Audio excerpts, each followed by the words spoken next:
Okay sir. Good morning Ramya. Good morning மகா. Okay sir, முடிச்சிடுறேன் sir. என்ன ரம்யா டென்ஷனா இருக்க? ஆமா, ராம்குமார் சாரு நேத்து ஒரு வேலை கொடுத்து காலையில ஓனர் வரதுக்குள்ள இதை முடிச்சு வைக்கணும்னு சொல்லிட்டு போனாரு.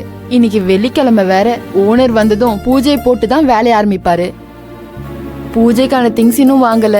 வானதி வந்துருவா, அவளை வாங்கிட்டு வர சொல்லலான்னு பார்த்தா அவ என்னடானா வர 1 hour ஆகும்னு பர்மிஷன் சொல்லிட்டா. முன்னாடியே சொல்லியிருந்தா வரும்போது நானே வாங்கிட்டு வந்திருப்பேன். அதான் சீக்கிரம் இந்த வேலையை முடிச்சுட்டு பூஜைக்கான திங்ஸ் எல்லாம் வாங்கிட்டு வரணும்.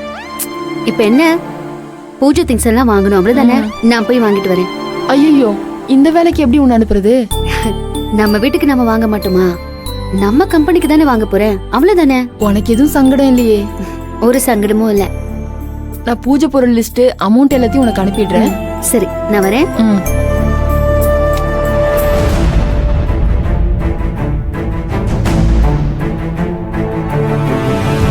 காலையில எங்க கிளம்பியாச்சு? பூஜை திங்ஸ் வாங்க போறேன். என்ன வெளியே ஏதோ சொந்த வேலை இருக்கா? ஏன் அப்படி கேக்குறீங்க? இல்ல, பூஜை திங்ஸ் வாங்குறதா சொல்லிட்டு அப்படியே சொந்த வேலையை முடிச்சிட்டு வந்துடலாம்ல. சொந்த வேலையா இருந்தா பெர்மிஷன் போட்டுட்டு போக போறேன். எதுக்கு பூஜை திங்ஸ் வாங்குறதா சொல்லிட்டு போகணும்? இது உன்னோட வேலை இல்லல்ல, அதனாலதான் சந்தேகப்பட்டு கேட்டேன். வானதி 1 hour பர்மிஷன் போட்டிருக்கா சார். எனக்கும் வேலை இருக்கு. நான் தான் மகாவை போக முடியுமான்னு கேட்டேன். ஓ, தன்னோட ஸ்டேட்டஸை விட்டு இந்த வேலையை செய்ய ஒத்துக்கிட்டாங்கன்னா அதுக்கு ஏதாவது ஒரு காரணம் இருக்கணுமே. ஓ, ஓனரை இம்ப்ரெஸ் பண்ணிடலாம்னு பாக்குறாங்க போல இருக்கு. வேலையை பார்க்காம ஓபி அடிக்கிறாங்க பாருங்க சார். அவங்க தான் இந்த மாதிரி சீப்பான வேலையெல்லாம் பாப்பாங்க. ஓபி அடிக்கிறாங்கன்னு யார சொல்ற நீ? யார் ஓபி அடிக்கிறாங்களோ அவங்கள தான் சொன்னேன். கொஞ்சம் வழி விடுறீங்களா?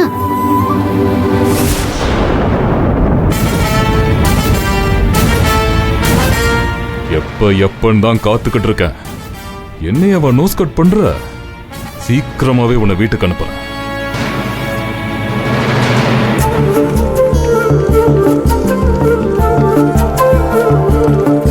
அம்மா,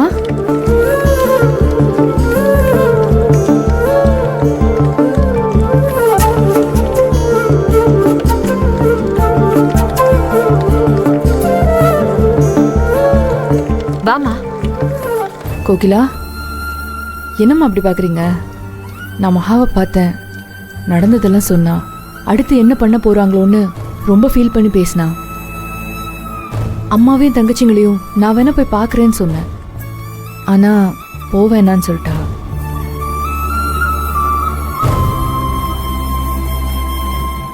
ஆனா எனக்கு மனசு கேட்கல, உங்களை பார்த்துட்டு போலான்னு வந்தேன். ஆனா இங்க வந்து பார்த்தா செல்வம் நினைக்கிறாரு. புதுசா பிசினஸ் ஆரம்பிச்சிட்டீங்க போல இருக்கே. மாப்பிள்ள தான் ஆரம்பிச்சு கொடுத்தாரு. அண்ணாவை பார்த்த போய் புரிஞ்சுக்கிட்டேன். என்ன போக கூடாதுன்னு சொல்லிட்டு மகா உங்களை அனுப்பிச்சு வச்சிருக்காளானா? மகாவா நல்லா அனுப்பி வச்சிருவாளு. இது எதுவுமே அவளுக்கு தெரியாது. மகா கிட்ட நீயும் சொல்லிக்க வேண்டாம். அண்ணா, எங்களுக்குள்ள எந்த சீக்ரெட்ஸும் இருக்காதுன்னு மகா அடிக்கடி சொல்லுவா. ஆனா அவகிட்டயே இந்த விஷயத்த நீங்க மறைக்கிறீங்கன்னா உங்க நல்ல மனசு எனக்கு புரியுதுண்ணா. நானும் மகா கிட்ட சொல்ல மாட்டேன். இந்த கஷ்டத்துல எங்க நீ உன் டாக்டர் படிப்பை விட்டுருவியோன்னு தான் உங்க அக்கா கவலைப்பட்டுட்டு இருந்தா. எவ்வளவு கஷ்டம் வந்தாலும் நான் டாக்டர் படிப்பை விட மாட்டேன்க்கா. அக்காவோட லட்சியத்தை நிறைவேற்றி காட்டுவேன். எப்பவும் இதே மன உறுதியோட நீ இருக்கணும். அது ஒண்ணு மட்டும்தான் உங்க அக்காவை சந்தோஷப்படுத்தும். அக்கா 10 பாக்கெட்டை வாங்கி மாமா முதல் போனி பண்றேன்னு சொல்லிட்டாரு.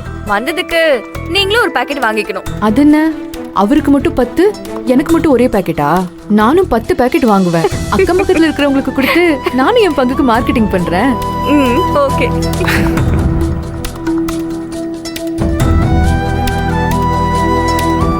இந்தாங்கம்மா. விஜய் கையால முதல் போனி நடந்திருக்கு. பிசினஸ் டாப்ல போக போது பாருங்க.